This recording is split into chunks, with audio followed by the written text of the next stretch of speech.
Hello दोस्तों, अज्ञात एक खोज में आप सभी का स्वागत है। यह चैनल हमारे जैसे जिज्ञासु व्यक्तियों के लिए है जो स्वयं की तलाश में अपने धर्म से जुड़ना चाहते हैं और हमारे प्राचीन ग्रंथों से जुड़ी सच्ची अज्ञात कहानियों और तथ्यों को पढ़ना, सुनना और उस पर चर्चा करना चाहते हैं। आज के तथ्य में हम आपको पृथ्वी यानी भूलोक और उसके ऊपर के लोगों के बारे में बताएंगे। इन लोकों में भूलोक का स्थान 7वें नंबर पर है। धरती के ऊपर 6 लोक हैं जिन्हें हम ऊर्ध्वलोक भी कहते हैं। ब्रह्मांड में 14 अलग अलग लोक हैं। पहला ब्रह्मलोक या सत्यलोक 14 लोकों में सबसे ऊपर है। ऐसा माना जाता है कि यह मेरू पर्वत पर स्थित सबसे ऊंचा स्थान है। इस स्थान पर भगवान ब्रह्मा और मां सरस्वती का निवास है। सहस्त्रार चक्र को सक्रिय करके हम इसे प्राप्त कर सकते हैं। दूसरा यानी तपलोक। यह लोक 4 कुमार सनत, सनक, सनंदन और सनातन का निवास स्थान है। यह 4 कुमार अनश्वर और भगवान विष्णु के अवतार माने जाते हैं। वे लोग जो पूरी तरह से प्रबुद्ध हैं, लेकिन पृथ्वी पर रोजमर्रा की जिंदगी में जागरूकता की उन्हें जरूरत है। आज्ञा चक्र को सक्रिय करके हम इसको प्राप्त कर सकते हैं। तीसरा यानी जनलोक। इस स्तर तक पहुंचने वाले लोगों को आमतौर पर रहस्यवादी या मिस्टिक के रूप में जाना जाता है, लेकिन आमतौर पर वे महान उपचारक या आध्यात्मिक शिक्षक होते हैं।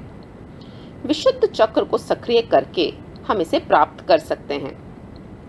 चौथा महारलोक। इस लोक में भृगु मुनि और मार्कंडेय जैसे महान पौराणिक ऋषियों का निवास है। इन्हें भूलोक से सत्यलोक किसी भी लोक में आने जाने की आज्ञा है। यहाँ के रहने वालों की उम्र ब्रह्मा जी के एक दिन यानी 432 करोड़ साल बताई गई है, और जब इनके जीवन का अंत होता है तब इनके कर्मों के अनुसार ही यह तय किया जाता है कि ये महारलोक से ऊपर जाएंगे या नीचे। अनाहत चक्र को सक्रिय करके इसे प्राप्त किया जा सकता है। पांचवा यानी स्वर्गलोक। यहाँ 33 देवी देवताओं के साथ देवराज इंद्र और उनके गणों का स्थान है।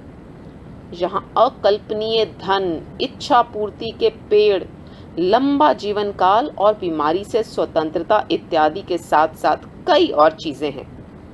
जिन व्यक्तियों ने अपनी भावनाओं पर काबू पा लिया है और भौतिक वस्तुओं से उनका कोई लगाव नहीं है, वह इस लोक को प्राप्त कर सकते हैं। यहाँ आपको आंतरिक शांति मिलती है। मणिपुर चक्र को सक्रिय करके आप इसे प्राप्त कर सकते हैं। छठा यानी भूवरलोक। यह लोक देवियों और ऋषियों मुनियों का स्थान है।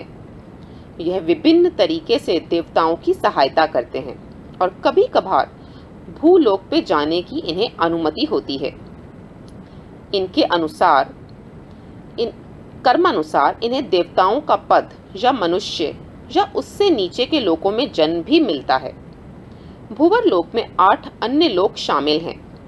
ध्रुवलोक, सप्तऋषि लोक, नक्षत्र लोक, शोरमंडल, सूर्यलोक, चंद्रलोक, राहु केतु लोक और आंतरिक्ष लोक होते हैं।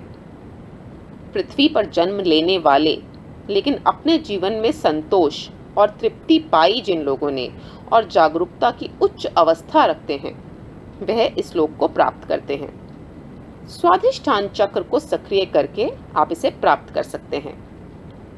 7वां यानी भूलोक, पृथ्वीलोक। पृथ्वी पर जन्म लेने वाले इंसान पाप और पुण्य से बंधे हुए ईश्वर और देवताओं की निगरानी में अपना जीवन व्यतीत करते हैं। यह लोक पूरी तरह से समय से बंधा हुआ है। यहाँ हर वो चीज जो जीवित है एक दिन उसे नष्ट हो जाना है। मूलाधार चक्र को सक्रिय करके आप इसे प्राप्त कर सकते हैं। आपको ये वीडियो कैसी लगी? अपने व्यूज हमसे कमेंट्स में जरूर शेयर करें। धन्यवाद।